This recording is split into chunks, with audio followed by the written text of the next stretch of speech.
जय माँ भवानी। मैं साध्वी देवा ठाकुर। प्रणाम आप सबको। आप बहुत पुण्य आत्मा है और कृपा करके 5 मिनट का समय निकालकर आप जरूर सुने। कट्टर सनातनी, कट्टर हिंदू और देश और राष्ट्र की चिंता करने वाले लोग इस बात को ध्यान से जरूर सुनना। आप लोग जानते हो, देश के सबसे बड़े संवैधानिक पद पर बैठे सूर्यकांत जी पंडित हैं, ब्राह्मण हैं। बड़े बड़े मठों के मठाधीश ने भी ब्राह्मण के घर जन्म लिया। शंकराचार्य, वो भी ब्राह्मणी की कॉक से जन्म लिया। काफी वेद पुराण जितने भी ग्रंथ पढ़े उनसे भी पता चला कि ब्राह्मण पूजनीय है। और देश के तमाम मठों और मंदिरों में पूजा करने वाले भी पुजारी ब्राह्मण हैं। इस देश के अंदर क्या पूरे विश्व में ब्राह्मणों को पूजा गया। आज उन्हीं ब्राह्मणों को विदेशी मूल का बताया जा रहा है। फिर ब्राह्मण चुप क्यों? ब्राह्मणों के ऊपर टिप्पणियां की जा रही हैं कि ये सेना में भर्ती नहीं हुए, कि इस कौम पर विश्वास नहीं किया जा सकता। ऐसा क्यों? धीरेन्द्र शास्त्री को एक गाने के बहाने मोमेंट ऑन पेपर, यानी पेपर पर उल्टी करना, जो डांडा नोली वाले ने गाया, उसमें संतों को, भगवे को, ब्राह्मण को, धीरेन्द्र शास्त्री को पिटता दिखाया। मैंने उस गाने का विरोध किया कि तुम धीरेन्द्र शास्त्री के वो लोग कहां जो केवल राजनीतिक लाभ उठाने के लिए और सिर्फ महाराज जी का वो प्रवचन सुनने के लिए बागेश्वर धाम से जुड़े लोग चुप क्यों? मेरा सवाल। हरियाणा के तमाम मठ और मंदिरों में बैठे भगवाधारी आज भगवे को पिटता हुआ दिखाई दे रहा है, चुप क्यों? पाल घर में भी एक संत की इसी तरह से हत्या कर दी गई थी, तब भी तुम चुप थे। आप चुप संदीप लाठर की हत्या पे भी चुप थे, और आप वाई पूर्ण कुमार को मरना पड़ा जब भी तुम चुप थे। चुप तुम जब भी थे कि साध्वी प्रज्ञा सिंह ठाकुर को पड़ताड़ना सहनी पड़ी, साबित करना पड़ा, और बहुत कुछ होने के बाद उस भगवाधारी वो जब बाहर आए तो आपने उसको एमपी बना दिया। सेल्फियां खिंचवाई संसद भवन में आप लेकर आए। उस हिंदू की बात कर रही हूं मैं। ये लोग कौन है जो विरोध कर रहे हैं? इस देश में सनातनियों की बात करना अगर तो मेरा जुर्म है, तो ये जुर्म बार बार मैं करूंगी। मैं स्वामी रामदेव जी से भी क्षमा याचना चाहती हूं। शायद मैं उनकी मानसिकता पे शक करती थी, वो सही लोग जगा रहे थे सनातन की। मैं धीरेन्द्र शास्त्री से भी अनुरोध और प्रार्थना करूंगी, आप ठीक काम कर रहे थे। शायद मैं इंसानियत की बात पर बात करना चाहती थी, पर यहां मरे हुए लोग हैं। मैं तमाम उन धर्म ग्रंथों की भी बात करना चाहूंगी जो रखे हुए हैं। गीता क्या कहती है? कपड़े में लिपटी हुई। आपके डीएनए को गाली दी जा रही है, भगवे को पाखंडी बताया जा रहा है, संतों के मंदिरों में हत्या का प्रयास किया जा रहा है, संघ के बड़े बड़े अधिकारियों का योगी आदित्यनाथ जी का पिक्चर हमारे साथ लगाकर उनको वायरल किया जा रहा है। मोदी जी को हमारे साथ जोड़कर उनके पिक्चर वायरल किए जा रहे हैं। आप चुप। गाने में फटी हुई डैश डैश डैश शब्द का इस्तेमाल करके आपकी बहन बेटी के कान में गुंजाया जा रहा है। आप चुप। मंदिरों को, पुजारियों को, धर्म को गलत बताया जा रहा है। आप चुप। सुनो, ना तो तुम भगवे की उस लो को रोक पाओगे। जितने तुम लोग हो, अपने घर में जब दीपक जलाते हो उसकी लो भी ऑरेंज कलर की निकलती है। वो सूरज 2 टाइम दिन में भगवा कलर बदलता है, उसको तुम नहीं रोक पाओगे। वो ब्राह्मण जब तुम्हारे घर में बच्चा पैदा होता है उससे तुम नामांकन करवाते हो। वो ब्राह्मण जब मृत्यु हो जाती है तो तुम 13वीं और श्राद्ध सब उस ब्राह्मण से करवाते हो। लेकिन पता तुम चुप क्यों? क्योंकि साध्वी देवा ठाकुर एक लड़की है। साध्वी देवा ठाकुर बड़े मंदिर की मठाधीश नहीं है। साध्वी देवा ठाकुर किसी 200-300 एकड़ वाले हरियाणा के किसी बड़े मठ में नहीं बैठी। साध्वी देवा ठाकुर एक ठाकुर परिवार में उसने जन्म ले लिया। शायद उसका ये अपराध है। वो ब्राह्मण की, सनातन की, धर्म की, भगवे की बात क्यों कर रही है, ये उसका जुर्म है। पर आत्महत्या अपराध है जो मैं नहीं करूंगी। आप बच्चों की फोटो लगाकर, जो कि हमारे भाई बहन के बच्चे हैं, हमने शादी नहीं की, हम 7 साल की उम्र से देवी आराधना करते हैं और अपने ही कुटिया बनाकर अपनी भक्ति करना अगर जुर्म है तो मैंने जुर्म किया, मैं करूंगी। साध्वी देवा ठाकुर किसी की दान और पुण्य पर जीवित नहीं है, ये सब जानते हैं। मैंने वो कर्म किया, मैं करूंगी। पॉक्सो एक्ट के अंदर आता है छोटे बच्चों की फोटो इस्तेमाल करना, जो कि हमारे सेवकों की, हमारे बच्चों की, हमारे परिवार के लोगों की बच्चों की फोटो है, उसका इस्तेमाल किया गया। जब तुम कंटिन्यू कुछक, सनातन विरोधी, धर्म विरोधी, देश विरोधी, जिनको आदत है, जिनके पास मोबाइल भी अपने आशिक के दिए हुए हों, वो भी वीडियो बनाते हैं, जो कि अश्लील गालियों का प्रयोग गानों में सुनकर मस्त होते हैं, वो भी वीडियो बनाते हैं। कंटिन्यू साध्वी के नाम पर गाली देना यह अपराध नहीं। आज से 10 साल पुराने वीडियो उठाकर उनके ऊपर इस तरह का प्रयोग करना, क्या वो अपराध नहीं? 10 साल में बहुत जीवन बदलता है। एक दिन गलती सबसे हो सकती है। आप पुरानी वीडियो उठाकर गाली गलौज की क्या साबित करना चाहते हो? देश का माहौल खराब करना चाहते हो? आप डांडा नोली वाले का गाना सुनना चाहते हो? शौक से सुनिए। लेकिन क्या इस समाज में आम व्यक्ति को बोलने की आजादी नहीं? अगर वो धर्म की बात करेगा, कट्टर सनातनी होने की बात करेगा और भगवे की बात करेगा, तो क्या वो आप उसको मार दोगे इकट्ठा होके? उसका मंदिर जला दोगे इकट्ठा होके? आप उसको विदेश के नंबरों से धमकी दोगे इकट्ठा होके? 5-6 औरतें इकट्ठा होके तो उसको आप डराने का प्रयास करोगे?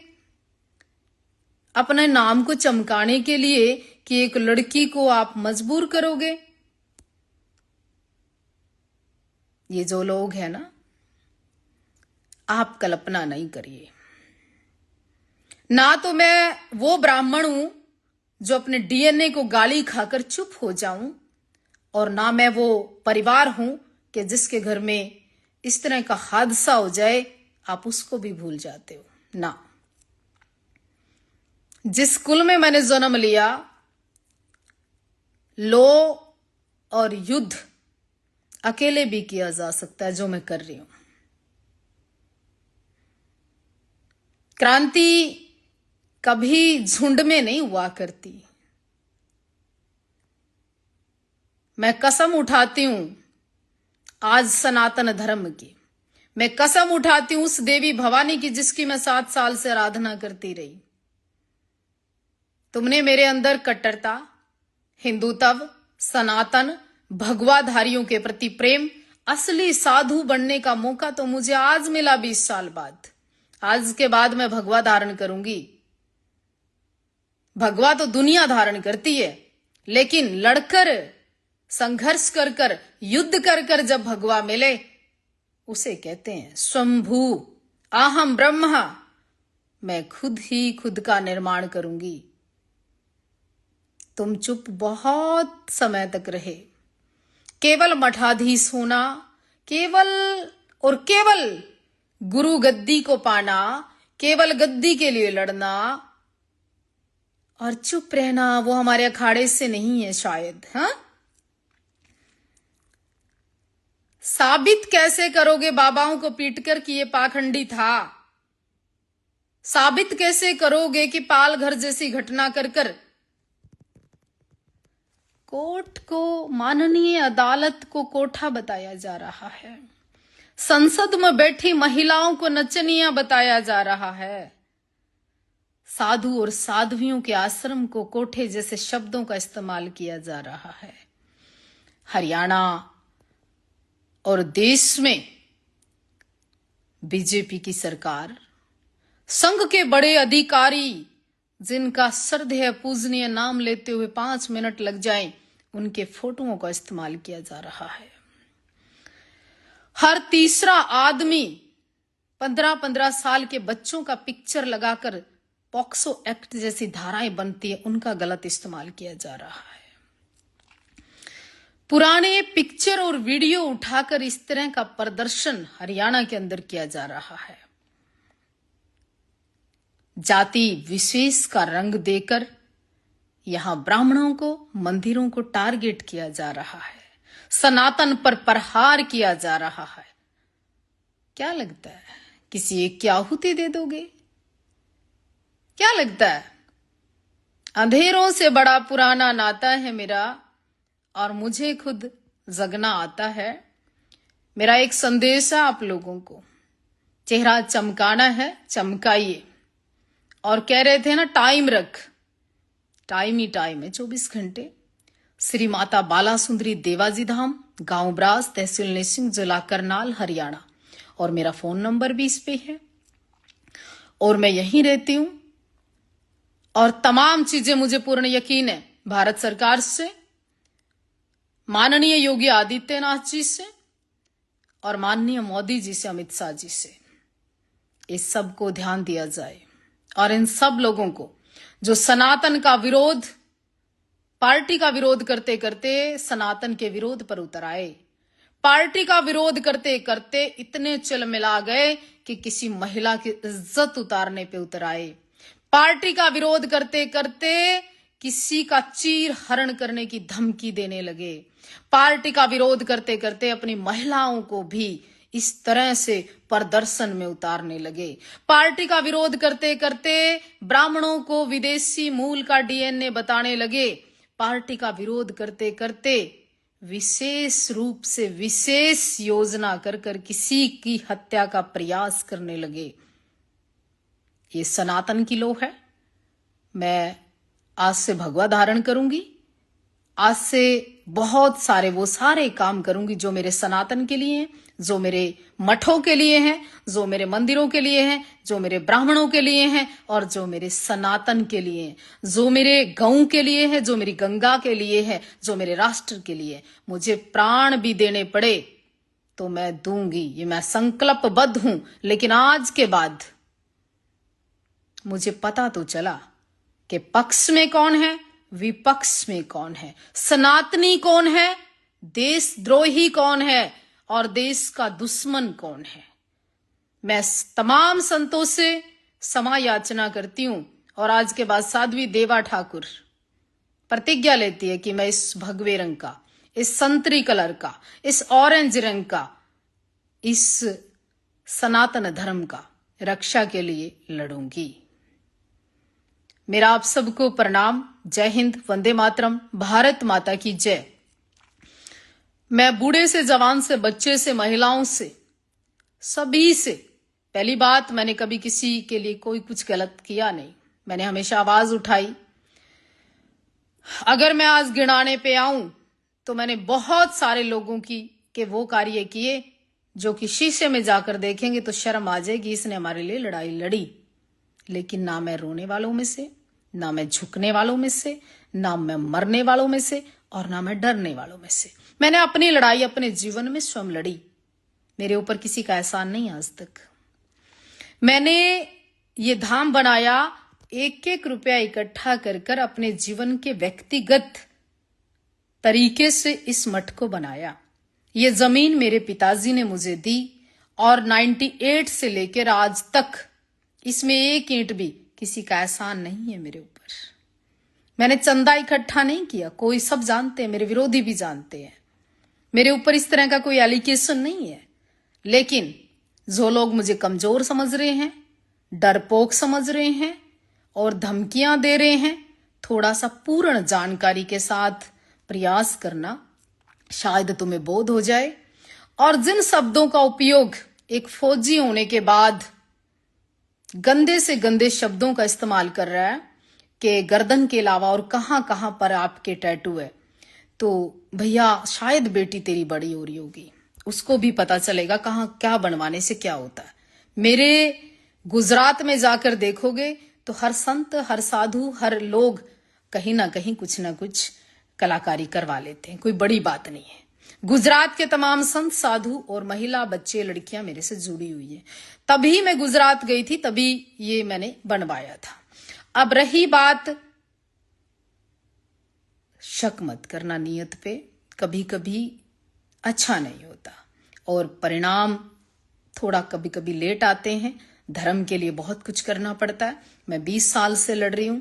हाँ, बीच में मैंने सोचा था कि शायद इंसानियत बहुत ऊपर होती है।